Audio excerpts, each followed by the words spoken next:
한국에서도 이제 곧 코로나 백신 접종이 시작된다 합니다.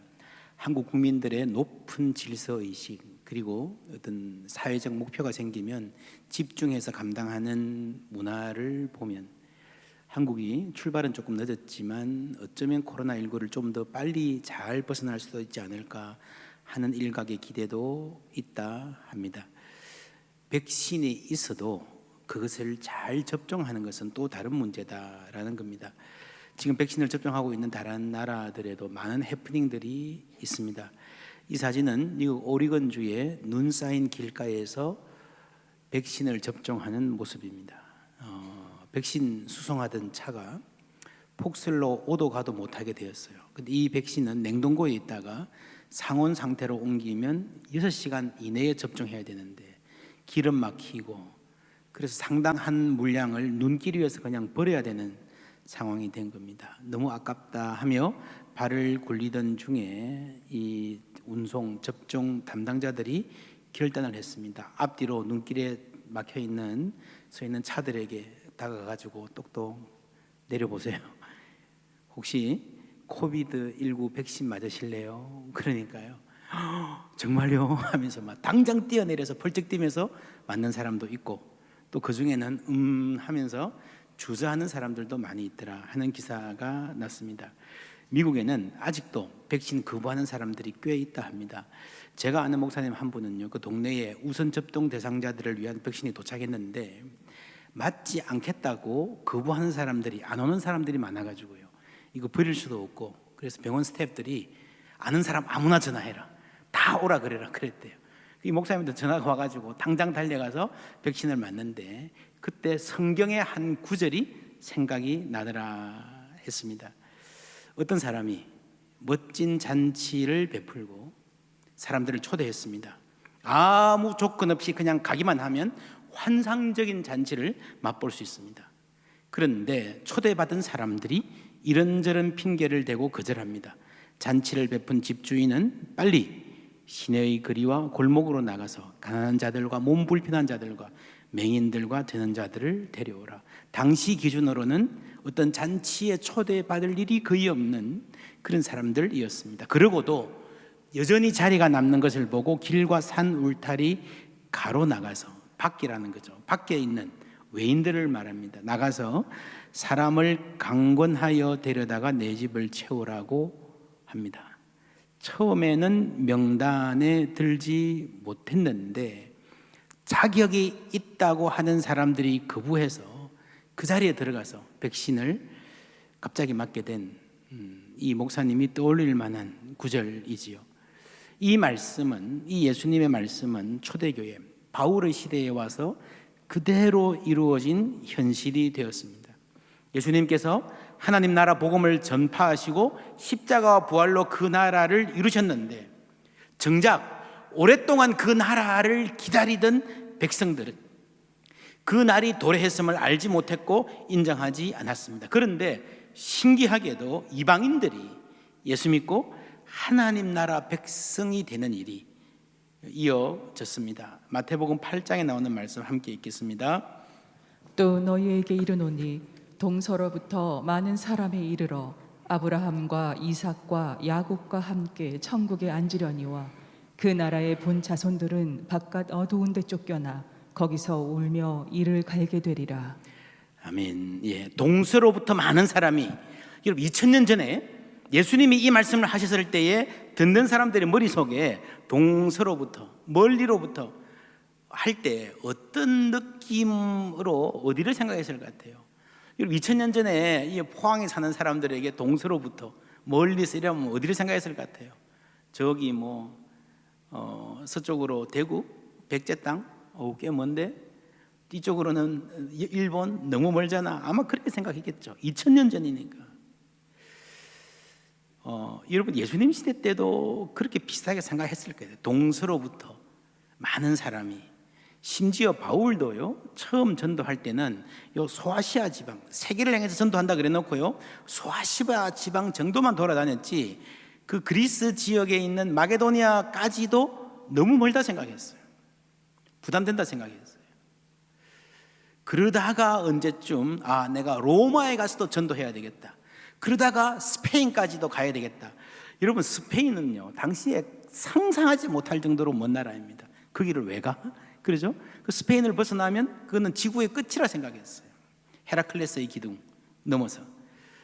그래서 그 정도 생각하던 사람들에게 지금, 그죠? 이 복음이 대서양을 건너서 신대륙에 가고 거기서 다시 태평양을 건너서 이 한국 땅에까지 왔다는 걸 볼 때에 예수님이 하신 말씀, 동서로부터 많은 사람이 와서 아브라함과 이삭과 야곱의 잔치에 참여할 것이다. 얼마나 멀리, 얼마나 많은 사람이 하나님 백성 되었습니까? 할렐루야. 예수님의 말씀의 성취예요. 우리가 바로 그 증인들입니다. 그런데 또 하나 놀라운 거는요, 이 지구 반대편에 있는 사람도 예수 믿는데 그 나라의 본자손들 유대인들이지요. 믿지 않고 바깥 어두운 데 쫓겨가 울며 이를 갈미 있으리라. 정말 충격적인 말입니다. 여러분, 좀 예수 안 믿었다 그래도 너무 좀 심한 말 같지 않습니까? 여기에는 이 이방인들이 전하는 복음에 대해서 유대인들이 적대하고 핍박하던 그 초대교회의 갈등의 역사가 서며 있습니다. 바울도 비슷한 말을 했습니다. 바울 서신 중에서 가장 먼저 기록된 서신은 데살로니가 전서로 추정됩니다. 그렇다면 신약성경 전체에서 가장 먼저 기록된 성경은 데살로니가 전서입니다. 여기에 유대인들에 대한 언급, 여러분 눈여겨보십시오. 함께 읽겠습니다. 형제들아, 너희가 그리스도 예수 안에서 유대에 있는 하나님의 교회들을 본받은 자 되었으니 그들이 유대인들에게 고난을 받음과 같이 너희도 너희 동족에게서 동일한 고난을 받았느니라. 유대인은 주 예수와 선지자들을 죽이고 우리를 쫓아내고 하나님을 기쁘시게 하지 아니하고 모든 사람에게 대적이 되어 우리가 이방인에게 말하여 구원받게 함을 그들이 금하여 자기 죄를 항상 채우매 노하심이 끝까지 그들에게 임하였느니라. 충격적인 말이죠. 그렇죠? 자신도 유대인인데 유대인들이 우리를 핍박하고 온갖 못된 짓 다 하고 모든 사람에게 대적, 원수가 되었고 그래서 노하심이 끝까지 그들 가운데 있다. 여러분, 예수님이 하신 말, 그들이 쫓겨나서 바깥 어두운 데서 슬피 울며 이를 갈며 있을 것이라, 비슷하죠. 사실 바울 서신 거의 대부분이 유대인들 혹은 유대주의자들에 대한 적대감을 드러냅니다. 가장 강한 것은 갈라디아서죠. 그런데 로마서에 오면 로마서 9장에서 11장을 보면요, 그게 전부가 아니다라는 것을 알 수 있습니다. 바울은 여기에서 질문을 완전히 바꾸어서, 그렇다면 유대인들, 아직도 예수 믿지 않고 있는 유대인들에게는 기회가 전혀 없는가라고 묻습니다. 천국 잔치에 참여하지 못한 유대인들에게는 여러분, 그들에게도 아직 기회가 남아 있다고 말하는 거예요. 구원의 문은 아직 닫히지 않았다. 언젠가는 하나님이 그들을 불쌍히 여기셔서 돌이키실 때가 있을 것이다. 26절에 그리하여 온 이스라엘이 구원을 받으리라 라고 말합니다. 이 말은 모든 이스라엘 사람들이 한 사람도 빠짐없이 다 구원받을 것이다 라는 말은 아닙니다. 왜냐하면 9장 27절에 또 이사야가 이스라엘에 관하여 외치되 이스라엘 자손들의 수가 비록 바다의 모래 같을지라도 누구만요? 남은 자만, 하나님 택하신 사람들만 구원받는다 했습니다. 9장 6절에 이스라엘에게서 난 그들이 다 이스라엘이 아니라고 말씀했습니다. 문법적으로 설명하면 온 이스라엘이라는 말은요, all Israel, every가 아니고요, everyone of Israel이 아니고 all Israel입니다. 이스라엘 전체의 흐름을 말하는 겁니다. 어떤 유명한 가수가 한국에 왔어요. 신문이 말합니다. 그 가수가 방한했을 때에 온 한국이 열광했다. 무슨 말입니까? 한 사람도 빠짐없이 다 좋아했다는 말은 아니죠. 별 관심 없는 사람도 있을 것이고, 나는 오는 것도 몰랐다, 그게 누구야 하는 사람도 분명히 있을 거예요. 근데 온 한국, 온 이스라엘이라는 말은요, 하나님께서 은혜를 베푸셔서 이스라엘이 많이 회개하는 흐름이 있을 것이다 라는 말이에요. 사실 성경을 전체적으로 보면 이스라엘뿐 아니라 모든 민족에게 복음이 전파되고 하나님께 돌아오는 역사가 있을 것이다, 성경은 말하고 있습니다. 지금도요, 전통적인 기독교 국가가 아니고 남반구의 아프리카에 지금 얼마나 많은 사람들이 회심하고 있는지 모릅니다. 하나님의 역사는 계속되고 있습니다. 그런데 이 부분만 딱 따로 떼어내어서 강조해서 이스라엘 땅이 회복되고 혈통적 이스라엘이 집단적으로 회심을 해야 그제서야 예수님이 재림하실 것이다 라는 견해는 잘못입니다. 과도합니다. 중국 교회에서 시작한 백투 예루살렘 혹은 인트콥, 신천지도 비슷한 말들을 하는데요, 그거 잘못입니다. 성경적이지 않습니다. 성경은 이미 혈통적 이스라엘이 아니다 라고 선언했습니다. 혈통적 이스라엘을 문자적으로 강조하고요, 그들의 회복이 예수님 재림의 전제 조건인 양 이렇게 도식화하는, 인간이 딱 구분할 수 있는 도식으로 만드는 게 문제입니다. 여러분, 재림의 때는요 도적같이 온다고 했잖아요. 심지어 아들도 모른다 그랬잖아요. 그런데 우리의 종교적인 노력으로 주님 재림을 앞당기자 하는 것은요 성경적인 열심이 아니에요. 우리의 사명은 우리 삶에 지워진 시간 동안에 최선을 다해서 어느 민족에게나 누구에게나 복음을 전할 수 있는 기회에 전도하는 것인 줄 믿습니다. 유대인에게도 다른 민족에게도 어떤 사람에게도. 여러분, 하나님은요, 예수님은요 꺼져가는 등불도 끄지 않으신다 그랬잖아요. 사람들 보기에 이건 아니야 끝내자 해도 안 끝내신다는 겁니다. 그래서 어떤 사람을 향해서도 그리스도인들은요 희망을 거두면 안 됩니다. 저거 인간 안 되겠다, 끝이야, 그런 것은 없습니다. 하나님은 꺼져가는 등불도 끄지 않으시는 분인 줄 믿습니다. 아직 문은 닫히지 않았으니 너희들도 마음 문을 닫으면 안 된다라는 게 오늘 말씀의 주제입니다. 여러분, 그들을 여전히, 여러분, 저 밖에 있는 사람들은 영원히 얼굴 볼 일 없는 사람들로, 멸망해서 마땅한 사람들로 여기면 안 된다. 저 사람들도 우리와 같은 가족이 될 수 있는 사람들로, 하나님께서 여전히 사랑하시고 품고 귀하게 여기시는 사람으로, 그래서 그들이 밖에서 방황하고 고생하는 것 때문에 하나님이 마음 아파서 눈물 흘리는 그런 사람들로 알고 우리도 품어야 된다는 거예요. 저들은 믿지 않았어, 복음을 거부해서 우리를 핍박했어, 잔인하게, 그러니 망해도 싸 라고 한다면 그 옛날 유대인들이 이방인들을 경멸했던 그 태도와 별 다를 바가 없다는 거예요. 유대인과 이방인이 위치만 바꾼 거죠. 여러분, 옛날에는 유대인들이 교만했는데 지금은 이방인들이 교만하고 냉혹하게 된 것입니다. 여기서 우리는 믿음이란 무엇인가라는 본질적인 질문에 도달합니다. 믿음은 내가 나를 의지하고 내가 가진 것을 주장하고 종교적 지식이나 열심을 자랑하고 내 권리가 있다고 말하는 것이 아닙니다. 나는 자격이 없는데 하나님께서 은혜로 나를 구원해 주셨다라는 그 겸손한 태도가 믿음이에요. 그래서 여러분, 로마서의 초점은요 내 믿음이 아니고 하나님의 의, 하나님의 신실하심이라고 했습니다. 하나님께서 신실하시기 때문에 우리를 구원해 주신 줄 믿습니다. 내가 자격이 있어서가 아니라 하나님이 신실하시기 때문입니다. 우리의 소망도 앞으로 우리가 잘할 수 있어, 이제 고생 많이 하고 정신 차렸으니 앞으로는 잘할 거야, 그게 아니고요.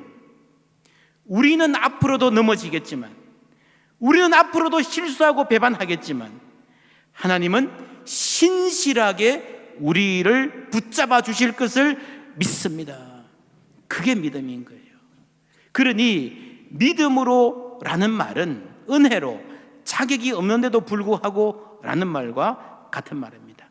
자랑할 데가 없습니다. 겸손할 수밖에 없습니다. 여러분, 사람이 하나님 앞에서 겸손하면요 사람들에게 온유함으로 드러납니다.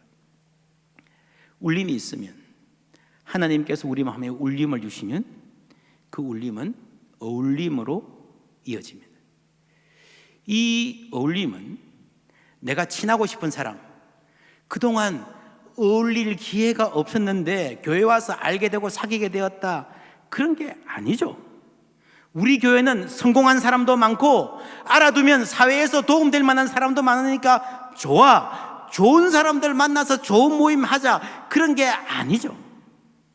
여러분, 그게 어울림이라면요, 세상에서도 얼마든지 할 수 있습니다. 세상에서도 훨씬 더 잘할 수 있습니다. 하나님이 주시는 울림이 필요한 것은요, 그 울림이 어울림으로 이어질 때에 그것은 나에게 참 힘든 사람, 같은 공간에 있으면 숨 막히는 사람, 생각이 너무 달라서 말만 하면 3분 내로 기분 나빠지는 사람, 같이 일을 하면 자꾸 삐걱거리는 사람, 그런 사람들과도 어울리게 된다는 말입니다. 그런 사람들도 용납하게 되는 성품이 된다는 말입니다. 힘들 것 같습니까? 원수를 사랑하라. 차라리 그거는 쉬울 것 같아요. 원수가 멀리 있으면, 부모 죽이는 원수 생각 안 하고 살면 돼요. 그런데 내일 아침에 직장에 출근해서 얼굴 봐야 되는 어떤 놈 생각하면 이러면 숨 막히잖아요. 그거는 못합니다. 혹은 아주 친한 친구들 가운데도, 이웃들 가운데도, 가족들 가운데도 용납하기 힘든 사람들 있을 수 있습니다. 가까이 있어서 그렇습니다. 초대교회 때 이 유대인과 이방인의 문제는요, 이 추상적인 문제가 아니라 굉장히 생활에서 가까운 문제였어요. 여기에 교회가 모이는 집이 있으면, 가정이 있으면 바로 길 건너에 회당이 있어요. 서로가 무슨 찬송 부르는지, 어떤 옷을 입고 다니는지, 어떻게 어울리는지 다 보여요. 저쪽에서 이쪽을 무시하고 흉보고 나쁜 소문 내고 사업 못하게 방해하고 예수 믿는다고 글에 끊고 밥줄을 끊어버리고 직장에서 만나면 괴롭히고, 한 동네 살면서 얼마나 많은 갈등이 있었겠습니까? 그 유대인 회당에 나가던 어떤 집에 아들이 혹은 딸이 어느 안식일에 안 보여요. 당신 딸 저기 길 건너 교회에 가 있어. 난리가 납니다. 아마 그 부모는 기절했을 거예요. 깨어나면 딸 머리채 잡고, 야, 네 죽고 내 죽자. 이게 무슨 짓이냐, 이게 무슨 짓이냐. 네 죽고 내 죽자. 예수님이 그 말씀을 하시는 거예요. 마태복음 10장 말씀 함께 읽습니다. 내가 세상에 화평을 주러 온 줄로 생각하지 말라. 화평이 아니요 검을 주러 왔노라. 내가 온 것은 사람이 그 아버지와 딸이 어머니와 며느리가 시어머니와 불화하게 하려 함이니 사람의 원수가 자기 집안 식구리라. 원수, enemy. 오늘 말씀에 바울도 이렇게 말합니다. 복음으로 하면 그들이 너희로 말미암아 뭐가 되었다고요? 원수된 자요. 이런 갈등과 긴장은 교회 안에서도 있었습니다. 여러분, 처음 교회는요, 유대인들이 주도했습니다. 그 많은 교회들이 은연중에 이방인들을 섭섭하게 대했어요. 예수 믿어도 할례를 받아야지 뭐 이런 소리나 하고요. 그래서 교회 가서 이방인들이 너희들은 저기 가서 우리한테 오지 말고 따로 밥 먹어 그러고요. 이방인 그리스도인들이 인정받기 힘든, 당당하기 힘든 처지에 있었던 때가 많았습니다. 그런데 시간이 지나면서 점점 이방인들의 비중이 많아지는 거예요. 교회 안에 이방인들이 다수가 되어가면서 주도권이 서서히 이방인에게로 넘어갑니다. 이런 현상이 로마, 수도 로마에 있는 교회에는 특별히 두드러졌습니다. 왜 그런가 하면 클로디우스 황제 때요, 유대인들이 시끄럽다고, 분란이 많다고요, 황제가 로마시에서 추방해버렸습니다. 다 떠났습니다. 유대인들은 사업 다 놔두고, 그때 사업을 놔두고 고린도로 흘러 들어가서 거기서 다시 사업을 시작하다가 바울을 만나서 바울에게 천막 깁는 일을 함께 하도록 해주었던 부부 이름이 브리스길라와 아굴라입니다. 이 사람들이 본래 로마에 살던 사람이에요. 그 후에 바울 따라 에베소로 갔다가 이제 로마로 돌아갑니다. 로마서 마지막에 브리스길라와 아굴라 이름이 다시 나옵니다. 그러니까 이제 추방령을 내렸던 클라우디우스가 죽으니까 네로가 그 다음 황제가 되었는데 그 전임 황제의 명령이 그냥 유야무야 되었습니다. 유대인들이 다시 로마로 돌아왔습니다. 그 유대인들 중에서 교회에 다니던 그리스도인들은 다시 교회로 다시 돌아왔을 거 아닙니까? 그때 교회가 어떤 모습이었을까요? 추방되어서 떠나기 전에는 그 교회의 장로님, 집사님, 권사님, 선교회 회장 다 누가 했을 것 같아요? 유대인들이 했죠. 유대인 주도의 교대였습니다. 근데 돌아와 보니까요, 이방인들이 교회를 책임지고 있어요. 얘들이 교회를 할 수 있을까? 훨씬 더 성장했어요. 더 뜨거워졌어요. 더 잘 훈련받았어요. 이 사람 그때 초신자였는데, 그때 젊은이였는데, 야, 너 많이 컸다. 그러니까 이분 우리 장로님이신데요. 이런 분위기가 된 거예요. 이런 식 유대인들이 없어도 교회가 잘 돌아갈 뿐 아니라 이방인들이 교회의 중심이 되어 있는 겁니다. 예전에는 이방인들이 유대인들 눈치를 보고 교회 생활을 했는데 이제는 유대인들이 주눅드는 상황이 된 거예요. 로마서는 이런 상황에서 쓴 편지입니다. 11장 13절 보시면 내가 누구에게 말해요? 이방인인 너희에게 구체적으로 말합니다. 또한 가지 얼마가 꺾이었는데 이 꺾인 가지는 누구겠어요? 유대인들을 이야기하는 거죠. 돌감람나무인 내가, 돌감나무는 나무는 누굽니까? 누구죠? 이방인들이죠. 본래 이거 별거 아닌 참 하찮은 사람들이었다는 거죠. 그들 중에 접붙임이 되어 참감람나무 뿌리의 진액을, 참감람나무는 누구예요? 유대인이죠. 함께 받는 자가 되었은즉 유대인들이 이어온 신앙 덕분에 우리도 예수 믿게 되었다는 거죠. 그러니까 어떻게 해야 되는가? 18절 다 같이 읽습니다. 그 가지들을 향하여 자랑하지 말라. 자랑할지라도 내가 뿌리를 보존하는 것이 아니요 뿌리가 너를 보존하는 것이니라. 돌감람나무인 너희들 자랑하지 말라. 너희들은 접붙임을 받아서 어떻게 접붙임이 잘 되어가지고 많은 열매를 맺고 잘 살고 있는데 풍성한 신앙의 사람이 되었는데 저기에 꺾여진 가지를 무시하고 멸시하고 자랑하면 안 된다는 거죠. 20절 말씀 함께 읽습니다. 옳도다. 그들은 믿지 아니함으로 꺾이고 너는 믿음으로 섰느니라. 높은 마음을 품지 말고 도리어 두려워하라. 겸손하고 온유하라는 말이죠. 이 말을 듣고 오해하는 사람들이 많았습니다. 왜냐하면요, 바울 저 사람 참 이상하네. 저 사람 우리 편인 줄 알았는데 다른 교회들에서 이때까지 늘 유대인들을 꾸짖고 나무라고 불쌍한 이방인들 보호해주고 세워주는 사람이라고 소문났는데 왜 그래? 사람이 이상해진 거 아니야? 사람이 주의 종이라면 일관성이 있어야지. 그런 사람들이 있었습니다. 우리가 성경을 봐도요, 그런 흔적이 분명히 보입니다.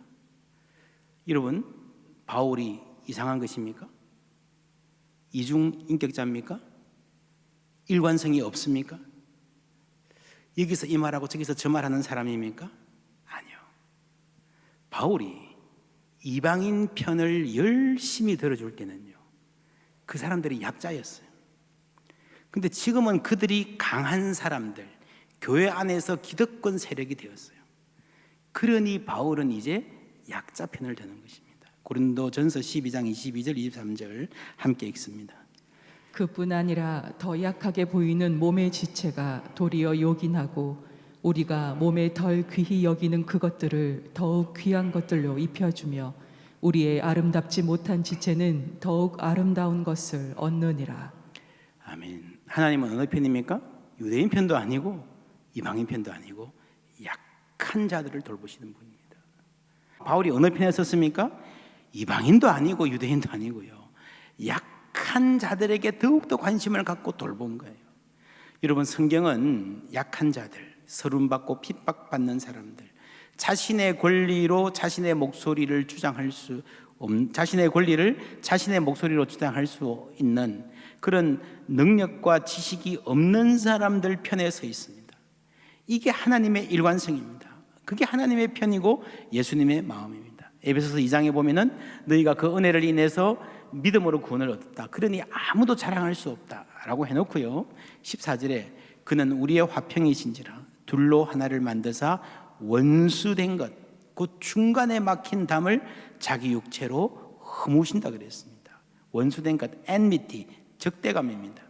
여러분, enemy, 원수를 죽이는 게 아니고요, 원수 삼는 마음, 우리 마음에 있는 싸우는 마음, 적대감, 그것을 끝장내신다는 거예요.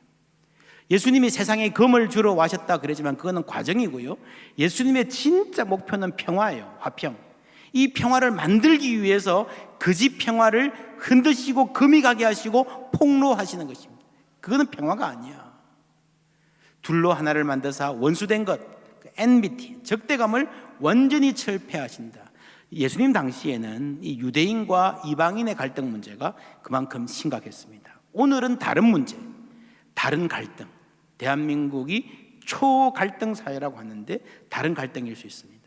이런 갈등을 넘어서 참 평화를 만드는 것이 하나님 나라의 꿈입니다. 교회의 사명은 그 평화를 실제로 살아내는 거예요.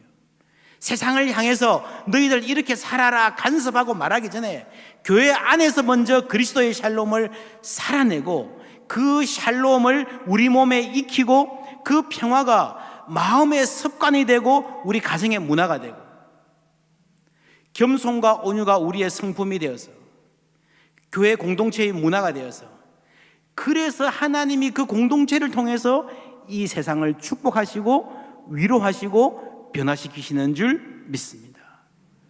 여러분 기억하십니까? 바울은요 로마 교회를 통해서 스페인 선교를 하고 싶어 했어요. 스페인 선교의 전제 조건 첫 그러면 어딘가 하면요 우리가 먼저 로마 교회가 먼저 하나님의 뜻대로 서로 사랑하고 존중하고 사는 공동체가 되어야 한다는 겁니다. 여러분 겸손하고 온유한 성품이 선교입니다. 성품이 선교다. 그래서 이방인들이 유대인들을 존중하라, 강한 자와 약한 자들이 서로 배려하고 살아라고 하는 이 말씀이 로마서 전체의 주제와 맞닿아 있습니다. 바울은 말합니다. 10장 12절 말씀 함께 읽습니다. 유대인이나 헬라인이나 차별이 없음이라 한 분이신 주께서 모든 사람의 주가 되사 그를 부르는 모든 사람에게 부요하시도다. 할렐루야. 예, 주님은 부요하시다 그랬습니다. 우리가 이웃을 품지 못하는 것은요, 용납하지 못하는 것은요, 세상 살면서 자꾸 필요 이상으로 경쟁하고 비교하는 것은요, 세상의 모든 자원들이 한정되어 있다는 빈곤의 사고 때문입니다. 빈곤의 사고라고 하는 것은 야곱이 와서 축복을 받았어요. 다 가져가 버렸어요. 그래서야 너한테는 줄 것이 없다. 그러니까 저 사람이 얻는 만큼 나는 잃는다는 거예요. 제로섬이란 말을 아시죠? 경제학에서 누가 가져가든 똑같은 거 제로섬이라는 거죠. 많은 사람들이 이런 시각으로 세상을 살아갑니다. 저 사람이 벌면 내 몫은 그만큼 줄어든다. 교회 안에서도 공동체 안에서도 저 사람이 인기가 많고 존경을 받고 박수를 받으면 그만큼 나는 쪼그라든다 생각하는 거예요. 여러분 그렇지 않습니다. 서로 축복하고 서로 인정해주고 기도해주고 격려해주고 서로 칭찬하는 공동체에는요 축복이 넘치게 되어 있습니다. 그래서 모든 사람들이, 더 많은 사람들이 더 큰 복을 받는 거예요. 여러분 세상 살다 보면 그런 사람들이 있습니다. 옆 사람들이 잘 되면 내가 잘 될 가능성도 그만큼 늘어난다. 그래서 기뻐하는 사람들이 있습니다. 여러분 인생 살아보면요 결국에는 그런 사람들이 잘 돼요. 그런 사람들이 잘 돼요. 사촌이 논을 사면 배 아픈 사람은, 배가 심하게 아픈 사람은요 여러분 참 잘 되기 힘듭니다. 하나님이 아브라함을 부르신 이유가 뭡니까? 너를 통해서 내 주위 사람들이 잘 되는, 그걸 위해서 부르신 거잖아요. 하나님이 아브라함에게 주신 말씀은 그겁니다. 너를 통해서 너 주위 사람들이 다 잘 되면, 내가 내 복 받겠다고 막 아둥바둥 안 움켜잡아도 나 때문에 내 주위 사람들이 다 잘 되면 너가 잘 되는지 잘 안 되는지 두고 보라는 거죠. 그게 하나님 방법이라는 겁니다. 여러분, 바울도 젊을 때 심한 비교 의식으로 살았습니다. 예수를 믿고 나서도 그 비교 의식에서 완전히 못 벗어나는 것 같아요. 그래서 스트레스가 많았습니다. 이방인 그리스도인들은 자꾸 늘어나는데 유대인들은 자꾸 쪼그라들어. 이게 뭔가? 내가 뭐 하는 건가? 내가 이방인 전도 열심히 할수록 유대인들의 자리는 점점 줄어드는 것 아닌가? 그게 아니라는 거예요. 그 대답을 어떻게 얻었는가? 여러분, 등산하는 사람들이 그런 말을 합니다. 산에서 길을 잃으면 어디로 가라 그러죠? 높은 봉우리로 가라 그러죠. 골짜기로 막 빨리 가려고 하다 보면요, 막 여기저기 뺑뺑 돈다는 거죠. 최고 높은 봉우리에 가면 어디로 갈지 보이고 그 방향으로 가면 살아날 수 있다. 여러분, 산행에서 이게 얼마나 맞는지 잘 모르겠지만 신앙에서는 확실한 진리입니다. 바울은 이방인과 유대인 이 복잡한 문제, 여러분 얼마나 누가 잘했고 누가 잘못했고 섞여 살면서 얼마나 복잡한 문제가 많았겠습니까? 이 골치 아프고 복잡한 문제를 풀기 위해서 바울은 최고 높은 봉우리를 보았습니다. 그게 뭡니까? 하나님인 거예요. 하나님. 여러분, 하나님이 어떤 분인가를 알면요, 문제는 풀립니다. 우리 인생의 대부분의 문제는요, 하나님을 알면 풀리는 줄 믿습니다. 그래서 바울의 이 깊은 고민, 이 복잡한 문제는요, 단 한마디, 하나님이 부요하신 분이다. 여기서 다 풀렸습니다. 하나님의 은혜는 한이 없습니다. 야, 여기 내 자리야, 너 비켜. 세상은 이럴지 모르지만 하나님 나라는 그렇지 않습니다. 저 사람들은 나의 경쟁자가 아닙니다. 저 사람들이 잘 된다면, 저 사람들이 구원 얻는다면 하나님의 영광은 더 찬란하게 드러날 것이고 우리의 기쁨도 더 커질 줄 믿습니다. 그렇다면 내가 지금 이방인 전도 열심히 하는 것은 유대인 입장들에서 봐도 손해나는 게 아니라는 거죠. 만약에 내가 되면 네가 안 되고 저 사람들이 들어가면 이 사람들 들어갈 자리가 모자란다, 그렇게 생각하면 문제가 되겠죠. 유대인으로서 이방인 전도하기 아주 힘들겠죠. 그러나 하나님이 풍요하시기 때문에, 하나님의 은혜는 한이 없기 때문에 여기서 맺는 열매가 저 사람들의 구원을 방해하지 않고 도리어 도움이 될 것이다. 하나님이 그렇게 만드실 것이다. 어떤 방식으로든 하나님의 열심히 해내고야 말 것이다. 지금 바울이 말하는 방식은 이 사람들이 예수 잘 믿는 것을 보고 저 사람들이 시기하게 했으라도, 이 시기는 세상에 말하는 시기, 질투와 다릅니다. 저놈들이 우리 걸 뺏어갔네, 우리가 다시 뺏어와야지, 그런 시기가 아니라는 거예요. 저 사람들 사는 것 보니 참 좋아 보인다. 우리도 이제라도 예수 믿어야 되겠다. 할렐루야. 어디 멀리 여행 가가지고 여러분 친구 집에 며칠 머무릅니다. 그 부부도 우리 못지않게 빠듯한 형편에 버겁게 살아가는데 서로 얼마나 존중하고 여유 있게 사는지, 가정이 따사로운지 참 부럽다. 아이들도 다 밝게 자라고. 친구야, I envy you. 나는 네가 참 부러워. 그럼 어떻게 합니까? 이 부러움은요, 네가 가진 거 뺏어야지 그런 시기가 아니에요. 그 아름다움에 매료되어서 나도 그렇게 살고 싶다라는 마음이 생기는 그런 부러움이잖아요. 여러분, 이것이 오늘 먼저 예수 믿은 우리 성도들의 사명인 줄 믿습니다. 그래서 여러분, 우리가 잘 살아야 돼요. 잘 사는 게 뭡니까? 하나님을 사랑하고 하나님 주시는 사랑으로 서로 사랑하고 존중하는 겸손하고 온유한 사람들이 누리는 복, 세상이 줄 수 없는 진정한 행복, 그러한 아름다운 삶을 누리는 우리가 되기를 바랍니다. 그리고 그 삶을 통해서요, 하나님이 얼마나 아름다운 분이신지 세상에 보여주는 거예요. 그 사명 감당하며 복된 삶 누리는 우리 성도님들 다 되시기를 우리 주님의 이름으로 축복합니다.